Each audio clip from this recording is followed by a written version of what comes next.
बताना चाहता हूं, जब ये फिल्म हमारी शुरू हुई तो कोई ऐसा नहीं था जो इस पर विश्वास करता हो इस सब्जेक्ट पे, इसलिए क्योंकि सबका ये विश्वास था कि ऐसा तो कुछ हुआ ही नहीं है, क्योंकि लोगों ने देखा नहीं था। मैंने अपने जीवन में ना पढ़ा था, मुझे पता था कश्मीरी पंडित लोगों के साथ ऐसा हुआ है, कश्मीरी हिंदुओं के साथ ऐसा हुआ है। मैं होलोकॉस्ट के बारे में सब जानता था, पर अपने ही देश में हुए जेनोसाइड के बारे में नहीं जानता था। ये फिल्म का क्या रोल रहा है भारत के वर्तमान और भविष्य में, उसके बारे में आपको मैं 2-3 मिनट बताऊंगा। जब हम इस फिल्म को दिखाने या अमेरिका गए, क्योंकि कोविड का वक्त था, भारत में थिएटर सारे बंद थे, फिल्म तैयार थी, तो हमने कहा इस वक्त का यूटिलाइजेशन करते हैं। क्या यह संभव है कि एक फिल्म जो भारत में बनी हुई है वो इंटरनेशनल डिप्लोमेसी के लिए, यानी एक सॉफ्ट पावर की तरह से काम कर सके? जो लोग नहीं जानते उनको मैं बताऊं कि 1945 में जब वर्ल्ड वॉर 2 हुआ था, 1940 और 45 के बीच में, तो अमेरिकन गवर्नमेंट की जो इंटेलिजेंस सर्विस है CIA, उसने व्हाइट हाउस के इंस्ट्रक्शन पे हॉलीवुड के साथ मीटिंग करके हॉलीवुड से रिक्वेस्ट की थी कि ये जो देश की लड़ाई जो है, क्या आप इसमें कोई योगदान दे सकते हैं? और तब सारे हॉलीवुड ने ये कसम खाई थी कि हम ये लड़ाई सॉफ्ट पावर की तरह लड़ेंगे, और सॉफ्ट पावर वर्ड का वहां से इजाद हुआ, वहीं से जो सॉफ्ट पावर की बात होती है चालू हुई।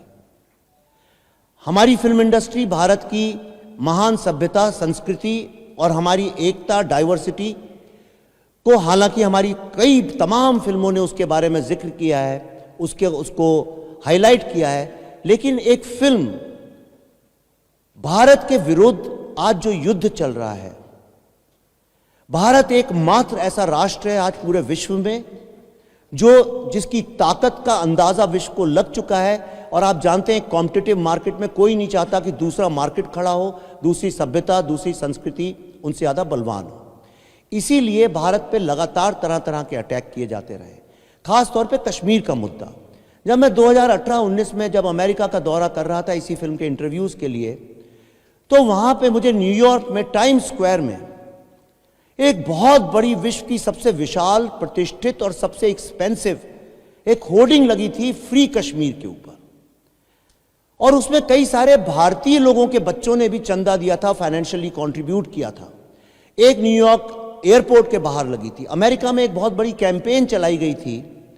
जो कि भारत को बदनाम करने के लिए, और किस तरह से कश्मीर भारत, अखंड भारत का हिस्सा नहीं है, इसके ऊपर एक कैंपेन चली थी। आपने बहुत आर्टिकल्स पढ़े होंगे वॉशिंगटन पोस्ट, न्यूयॉर्क टाइम्स में, जो भारत के ही कई पत्रकारों ने लिखे थे। तब इस फिल्म को किस तरह से, भाई साहब जरा बंद कर लें, जी हां, किस तरह से इस फिल्म ने कश्मीर में 16 शहरों में स्क्रीनिंग की, जिसको 36 ऑर्गेनाइजेशन, 36, सॉरी कश्मीर, US में, 36 ऑर्गेनाइजेशंस। इतनी अभूतपूर्व बात है। जिस तरह से हॉलीवुड 1945 से पूरे दुनिया में एक सॉफ्ट पावर की तरह लोगों को बता रहा है, आप दुनिया के किसी भी कोने में जाके किसी भी बच्चे से पूछिए विश्व की सबसे महान कंट्री और सबसे स्ट्रांग डेमोक्रेसी कौन सी है, आपको तंजानिया में बैठा बच्चा, कश्मीर में बैठा बच्चा, शिलोंग में बच्चा बैठा, जो उसका कोई पॉलिटिक्स से लेना देना नहीं है, जो ना तो CNN सुनता है ना न्यूयॉर्क टाइम्स पढ़ता है, वो भी आपको बोल देगा अमेरिका। ये कैसे सीखा उनने? ये अपनी फिल्मों की ताकत से अपने देश पे गर्व करना और अपने देश की महानता को पूरे विश्व तक ले जाने का जो जिम्मा हॉलीवुड ने उठाया है, उससे एक सबक लेके हमने भी ये जिम्मा उठाया था कि क्या कश्मीर फाइल्स जो है